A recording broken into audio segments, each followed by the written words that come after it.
resentment is there's a bunch of people out there that have these lives that are deeply unsatisfying, because I think somehow or another, through momentum and just through things falling into place the way they are, and people trying to fit their lives around the way these pieces have fallen into place, there are so many people that are working all day long doing something that is deeply unsatisfying and almost painful to them. Yes. If you make furniture for a living, and you feel a great satisfaction out of that, and you sell that furniture, look, man, making furniture feels good. If you can do that, you could cut those corners perfectly and sand everything down nice and stain it, and then it's done, and you get the satisfaction, and you sell it to someone, and that pays your bills. That is infinitely more satisfying than being stuck in some fucking cubicle working for someone that you don't want to work for, having to have these stupid fucking office meetings, talking to people in human resources, sitting down with your supervisor where they evaluate your job performance, and you're not really, you really need to be enthusiastic about this company. This company is your future. This kind of you're like, fuck, kill me now.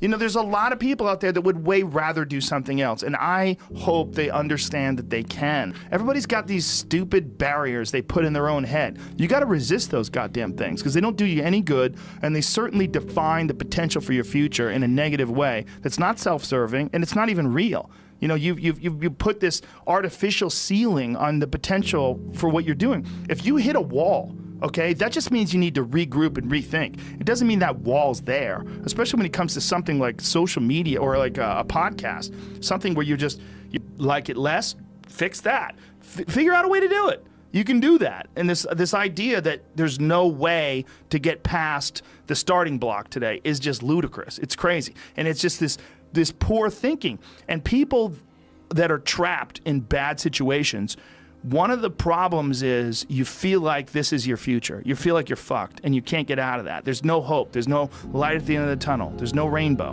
And if you feel like that, that alone can be incredibly defining and limiting. But if you look at yourself objectively and say, okay, I kind of am fucked here. I'm in credit card debt. I'm working in a shitty job. I don't like what I'm doing, but I have some ideas.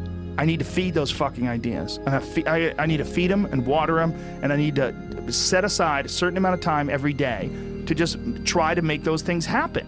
You can do that. Wondering why other people's success, or wondering why other people are successful, is the refuge of losers. Wondering why other people are successful.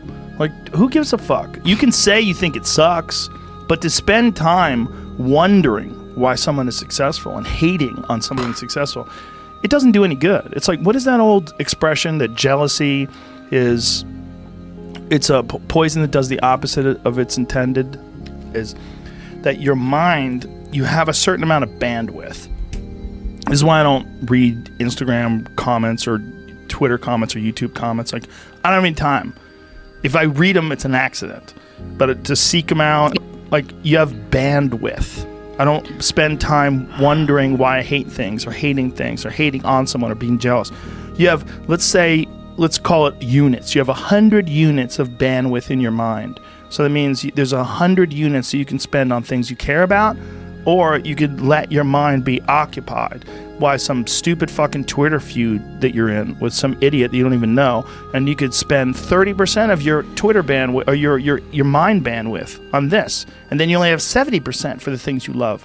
And then maybe you're involved in some fucking relationship with someone who's an idiot, and you're arguing back and forth with them. Well, there's another 30% that's gone. Now you have 40% left. You have 40% for the things you love instead of 100%.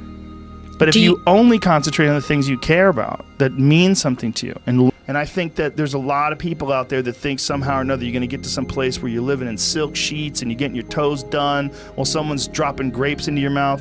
I don't want that. I've never wanted that.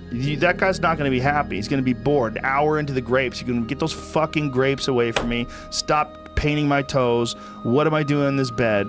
I got to do something. I'm not stimulated. The human organism, the animal that we are, needs constant stimulation because it evolved trying to find food and escape enemies.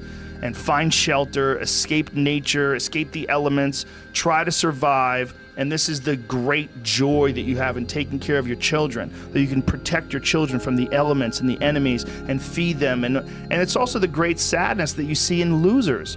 When I see a loser, I see some guy who's 43 years old, lives in his parents' basement, and he fucking hates the world. I'm like, that was a baby. Man, this is a baby that somebody just gave shitty nutrients to, whether it's nutrients in the forms of food or in the form of thoughts and ideas and examples, and this kid developed these horrible self-defeating patterns of behavior that have led them to this point where they're this middle-aged person with no future and no idea of how to get out of this rut, and probably never will escape it, and might just wind up sucking on a gun. You know, I mean, this is the world that we live in today. And I think part of that world is because we have been fed this line of horseshit that you're supposed to seek comfort. And I don't think you are. I think you're supposed to seek lessons, and you're supposed to seek difficult tasks and accomplishments. And through those things, and through doing things that are hard to do, even if it's just a fucking 90-minute hot yoga class.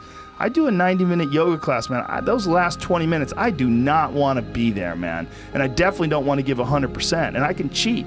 I can kind of half-ass it. I can. But if I don't, and I get through it, when that time is up and the lady says namaste and everybody gets up, I'm like, fuck, man, I made it. You know, I lost 15 pounds. My fucking yoga mat is drenched to the point where I could literally wring it out and fill a jug up with water.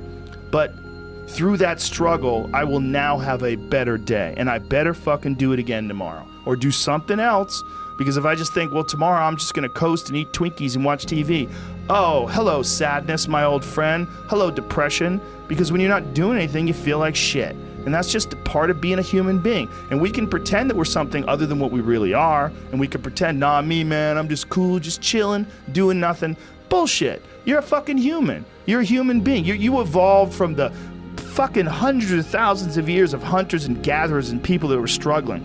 Those human reward systems are carved deeply into your DNA. And if you don't respect that, if you don't respect the mechanism of happiness and fulfillment and what you really need to do in order to feel satisfied in life, camaraderie, love, family, friendship, struggle, testing yourself, learning, all those things are imperative. They're all a giant part of being a person. Concentrating on people that suck or being jealous about people that are doing well does me zero good. But instead, if someone does well, I can be inspired and I can get fired up by it. I mean, I figured this out in my early 20s. I was like, okay, this is I have a poor way of looking at it, because it's a martial arts thing. Because in martial arts, like, you can't be jealous of someone else's ability. You have to realize you might have to fight them someday. So by realizing that they're really good, you're forced to be objective about it, and you have to go to work. Like, you have to go, fuck, that guy's better than me. I got to get better. And you have to go to work. Right. There's no positive benefit in underestimating someone. Underestimating someone will get you fucking killed. Like, literally. You're gonna get. But this is something I've cultivated for a long time, and avoided things that make me unhappy, and figured out what those things are, and been very rigid about eliminating them from my life. And one of the big ones is eliminating interactions with people that are negative. That is gigantic. And because I've realized that I'm not really as independent as I used to like to think I was. I used to like to think that my thought process was independent and that I don't give a fuck what anybody thinks. That's nonsense. People say that because they absolutely care what people think and it bothers them. So they say, I don't give a fuck. But that I don't give a fuck stuff is almost entirely nonsense. You do care. And you care in both ways. You care if people are critical of you, care if people are positive of you, but you also care if people are living positive lives and they're motivating you. That's a big one. People are fuel, and other people, it's one of the reasons why I like talking to people, one of the reasons why I like to do podcasts, because I get a lot out of, like just talking to you about your time in the monastery or your push to get to that 100 miles. Like, you get energy out of people like that, and you think about this energy and you think about this inspiration when you're doing other things. And it also sets in your mind that when you meet these exceptional people that move you, like, what are the characters what are the qualities that they have? What are the characteristics that they possess? And those things become significant and important to you. Whereas if you live around a bunch of people that are complaining and bitching about everything, and they see the negative in everything, and they're always whining, those people are the opposite of that. They're the opposite of inspiration, and they're mud. You're just like, "Bleh." It's like you're up to your ankles in mud. You try to trudge through life. It's difficult. You're not light.